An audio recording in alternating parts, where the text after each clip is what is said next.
Charlie Melcher, founder and director of the Future of Storytelling, and I'm delighted to welcome you back to the FoST podcast. Today, I'm joined by two authors whose work appears in the new short story collection, Take Us to a Better Place.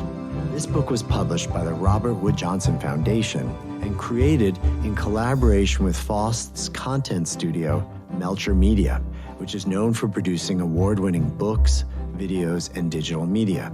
The Robert Wood Johnson Foundation has a vision of a national culture of health, one that provides everyone in America with a fair and just opportunity for health and well-being. And so they decided to approach a diverse group of 10 fiction writers and ask them to envision what a culture of health might look like and how we as a country can get there. The result is a fantastic group of stories that's meant to spark meaningful conversation and is a great example of how we can use stories as tools to support real-world progress. Today's guests, Karen Lord and Martha Wells, contributed two of my favorite stories in the collection. Karen is a Barbadian author and sociologist whose work is deeply influenced by her life on a small island. Her debut novel, Redemption in Indigo, released in 2010, won 5 literary awards and was nominated for the World Fantasy Award for Best Novel. Her latest book, Unraveling, was published in June 2019. Martha Wells has been a prolific and beloved author of science fiction and fantasy for nearly 3 decades. A New York Times bestselling author and winner of 2 Hugo Awards, 2 Nebula Awards, and a Locus Award, Martha is perhaps best known for her ongoing series, The Murderbot Diaries. I'm so pleased to welcome Karen Lord and Martha Wells to the Future of Storytelling podcast.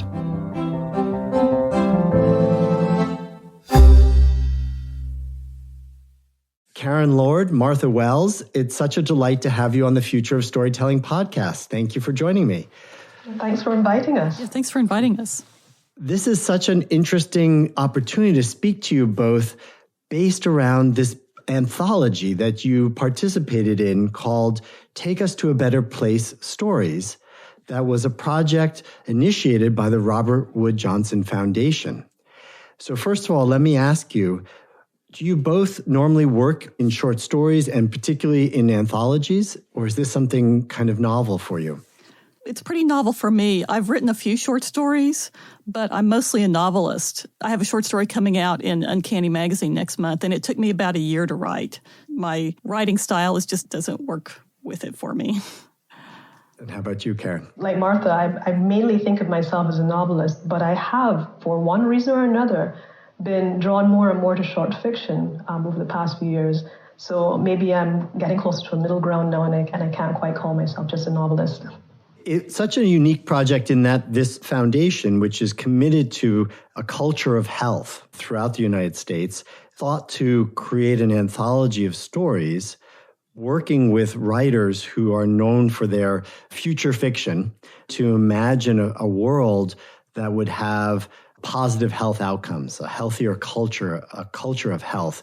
Can you talk a bit about what that's like as a fiction writer who's used to thinking about the future, what it was like to do it here with a goal of trying to imagine a positive impact for our culture of health?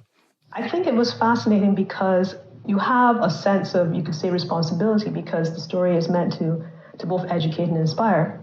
You're really trying to find ways to get your readership to, as you say, empathize with the protagonist, with what's happening, to feel as if it could happen to them, to think about, putting themselves in the protagonist's shoes.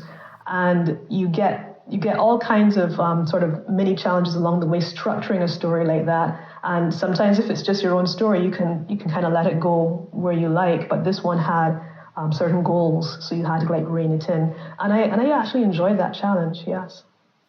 I'm pretty good at imagining worst case scenarios. So that's actually where I went with my story. I think it's so important to try to get people to, look at what we have now and see where it could end up, to see how good things could be and to see how bad things could be if we don't intervene at this point. And what are some of the techniques that you employ to get people to be able to feel, to connect to the story, to have some sort of empathy to characters? I think that's just the basic of writing is really trying to, the point of view and try to really get deep into the character's point of view and make people think about how you would feel in that situation that the character's in. And for me, I kind of tried a parallel approach where on the one hand, you're talking global stakes in a pandemic, but on the other hand, you're talking personal stakes as well. So it was a question of creating a plot or a milieu where both could be seen. And then sort of straddling the middle, which was absolutely fascinating to me, is that a doctor has to have both personal and global stakes in mind and weigh them with a certain amount of ethics. So let's talk about that. Karen, your story really deals with a pandemic, and you wrote it well before COVID-19 hit the world. I was amazed, rereading it, to see how many details that you included in the story that seem now so prescient, whether that was, specific discussion of PPE, personal protective equipment for the medical professionals, or something as subtle as when in quarantine, a young girl having to study virtually through the intranet and socialize, little things like that, which made it so now seems so familiar, but also like, again, the word that comes to mind is prescient. Like, how do you feel now seeing what's happened in the world about the story you wrote before global pandemic? Well, I really do have to shout out so many of my colleagues, people who I admire, have been writing this trope for years and done it amazingly. But for myself, it does give me a feeling of, well, shall I say cautious satisfaction, because it means I did my research properly, that I did get the pieces together in a way that looked authentic to the point where it looks real now. There's an almost theological kind of flavor to the idea that your words can call reality into being. And there have been a few times when I have hesitated to write things because I almost feel like, it feels too immediate, it feels too real, and it's not something I want to come to pass. We speak these words, we write these words, and it's a way of trying to call a new reality into being. And at least I can say that there's a happy ending, that there's a way through, that there's a path to a resolution. And I think that's the best thing you can try to write when you're writing about problems, is to at least see the possibilities that are there, even if the protagonist makes bad choices, but at least the avenues need to be there and open, that the reader can see what's available. In one long, slow second, Colin's eyes realized the log was not a log, but a body. His blood ran hot, cold, electric, spurring him at top speed to grab the back of his daughter's shirt and shorts, snatching her away from the air that surrounded the corpse. Holding her tightly, he raced into the water and triple-baptized her with mindless instinct, as if contagion could be washed from her skin and flushed from her lungs with a dose of drowning. Martha, your story also deals with a topic, even though it's a little further in a way in the future. It deals very much with a topic that's very current today, which is, healthcare and access to healthcare, right? Obamacare is being challenged again in the courts. And as it is, we see with COVID that there's been a tremendous imbalance in the health outcomes for people in this country, often along racial lines and also socioeconomic lines. Can you tell me a little bit about, or talk a little bit about, why you chose that as a topic for your story? Well, it was coming up very much when I wrote the story. There was the threat of losing Obamacare back then, too. The story is about basically a person that their body was altered drastically for a purpose, and then they were abandoned, and the alterations have needed to be upgraded, and they need improvements, and it's causing not only physical distress, but mental distress, and it's pushed this person to a point where they've lost control of themselves and have started to attack other people. You see so many incidences. The idea of stopping Obamacare, so many people are not going to be able to pay for medical treatments that are already in progress, and what that's going to do to people and their families. It's just a really horrifying prospect. So maybe the story is my way of dealing with that a little bit. Safety. She had to make sure they were secure up here before she command-sealed everything. She called Sully and asked them to take a group to search the module. Okay, what are we searching for? Sully replied. That was a good question. Reluctant to admit what she thought was happening out loud, Jixie said slowly, Do a rescue search. There was a long silence. So you're both considered authors who write what's called speculative fiction. I wondered if you could tell me a little bit about sort of the distinction between speculative fiction, future fiction, science fiction. I think these terms get sometimes interchanged. Which one do you associate with and why, and how are they different? I think from my point of view, speculative, as you say, it's a nice umbrella term, and it's especially useful if you have a work that blends aspects of both, say, fantasy and horror, fantasy and science fiction. So if it's not fitting neatly into one of the subgenres, speculative is a good box to put it in. But for me, coming from my particular region, it really is about the fact that so much of our literature doesn't respect the boundaries of the subgenres, so speculative is the easiest thing to call it. And for our listener, when you say our literature... Yes, I am speaking to you from Barbados. My region, my area is the Caribbean, yes. And of course, your story also takes place on an island. So I wonder can you talk a little bit about how your personal experience influenced your story? This is a very obvious thing, but I do want to mention it. So the island in the story is called Pelican Island. Barbados had an island called Pelican Island, which was the quarantine island. I say had because they joined it to the mainland. It was just a small island off Bridgetown, off the capital. So they kind of did some filling in and so forth. So now when people talk about going to Pelican Island, there's nothing to cross. You just drive over. But that was a definite nod to here's an island with a quarantine history, a quarantine pedigree, as it were. But then there were other aspects like considering what it is to be concerned about your supply chains getting disrupted if something happens globally.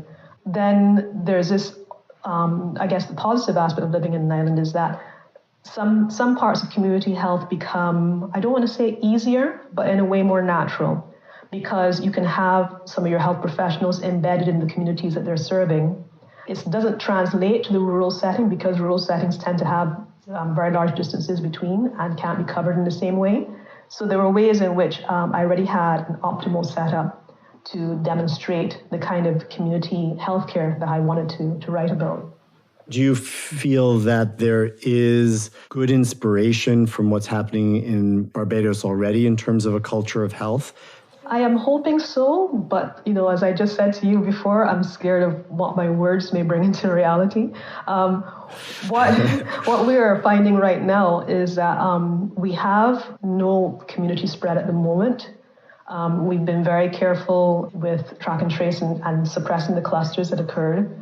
And of course, this is playing havoc with the tourism industry, which is already kind of in deep trouble globally. But it allows us to at least maintain a local economy that's reasonably flourishing because we don't have to be in lockdown.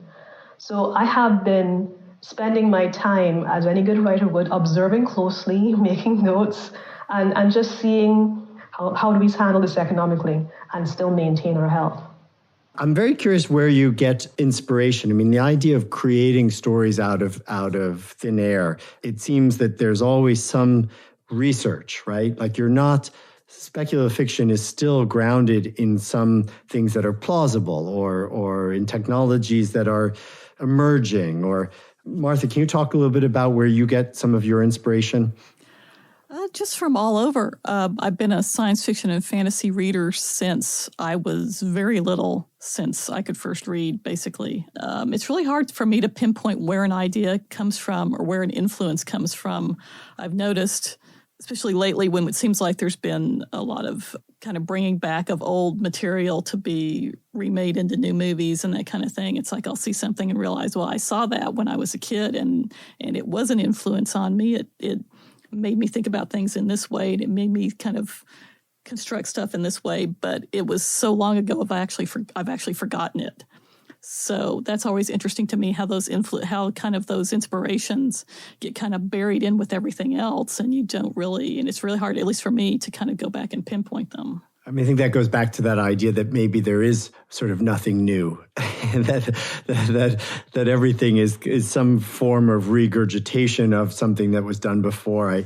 I studied with a professor in college, Harold Bloom, and he wrote a book called The Anxiety of Influence, and suggests that all great poets have to struggle with the father poets or the mother poets who influence them, basically whose work is playing through in their subconscious. And in the end, all they can kind of hope for is some small swerve off of the things that came before. The term that someone introduced me to is your present work is always in conversation with the past canon. And I do like that very much, because you can still push forward, you can still look for something new, but there's a sense in which you are aware of what came before you, and you're still continuing a thread of the conversation, a thread of the overarching story, and bringing it forward into the future, ready to toss it to the next generation. And a lot of people are very much influenced by American media and of course publications and so forth.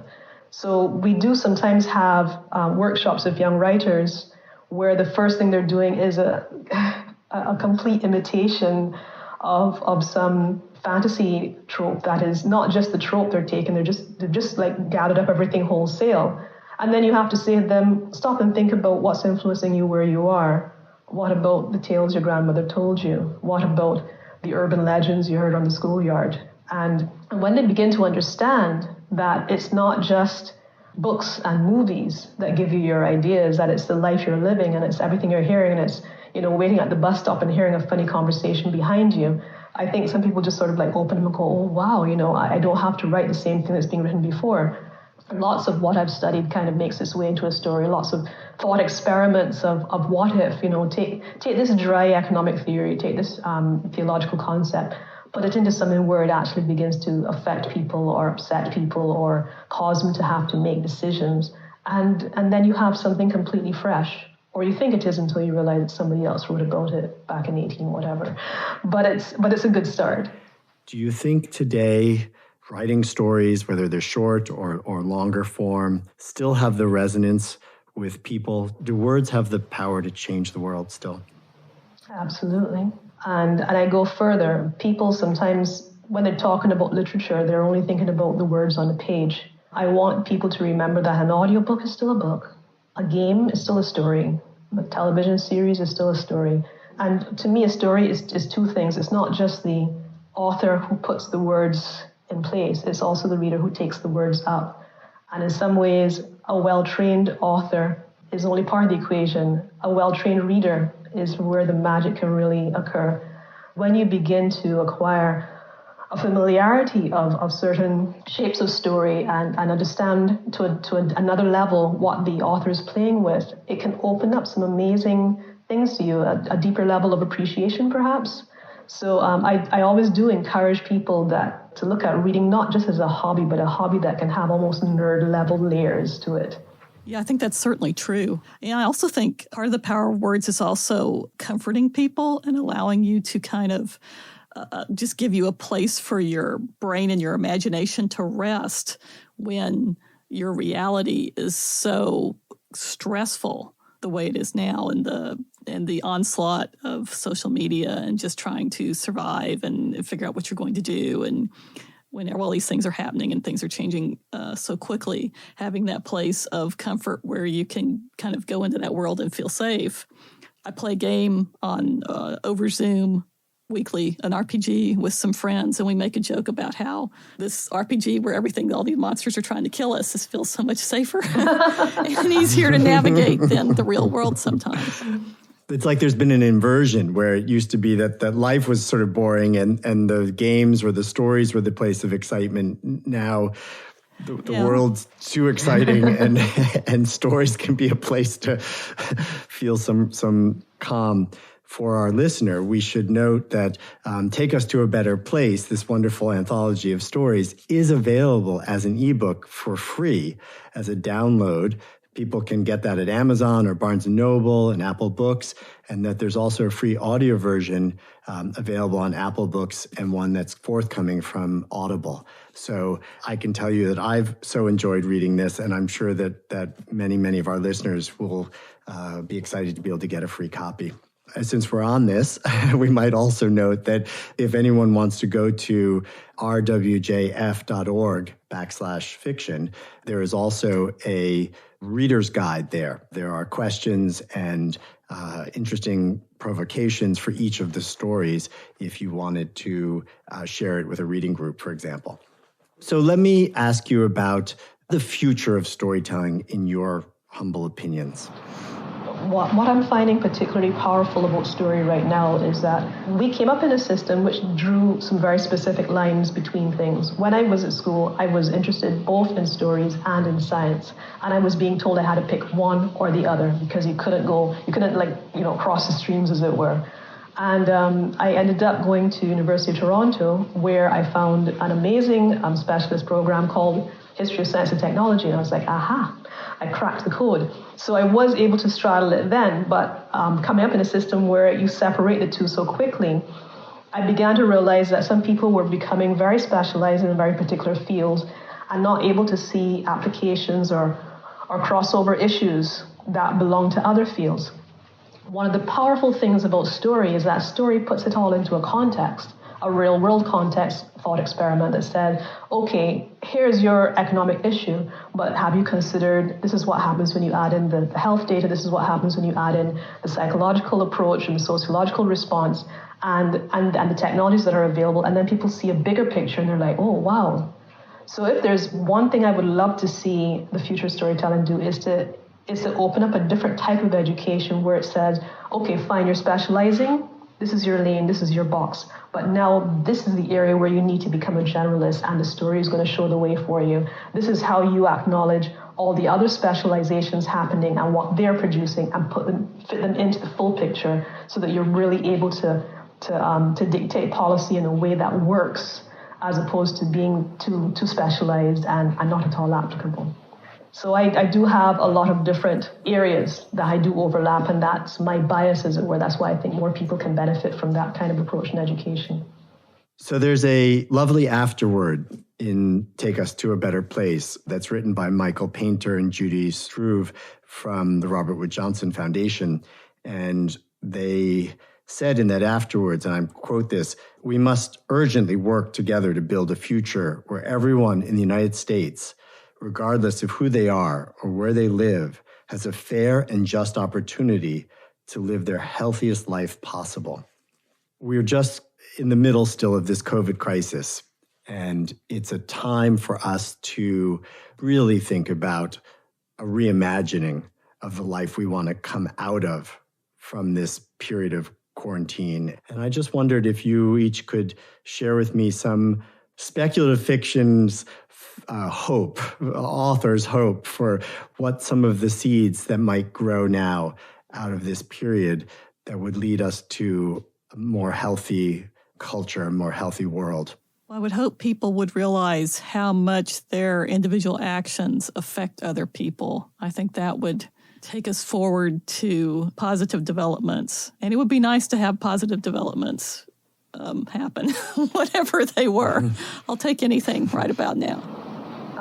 My view is similar but slightly cynical in the sense that sometimes I find you need to have 2 or 3 reasons for people to do the best possible thing, as opposed to, kind of catering to what you hope are their better feelings or their better angels.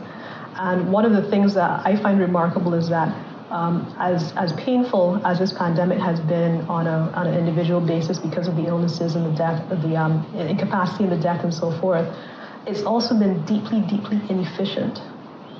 And for those people who don't connect emotionally, I would want them to just look at how we are running our countries, how we are running the world, and say, we could be a lot more efficient if we put certain things in place.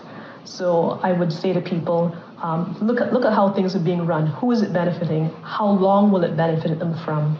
If it's just going to benefit a fraction of a 1% for their lifetimes and not even to their grandchildren's lifetimes, we're doing something very wrong. We need to change course and to find some new approaches.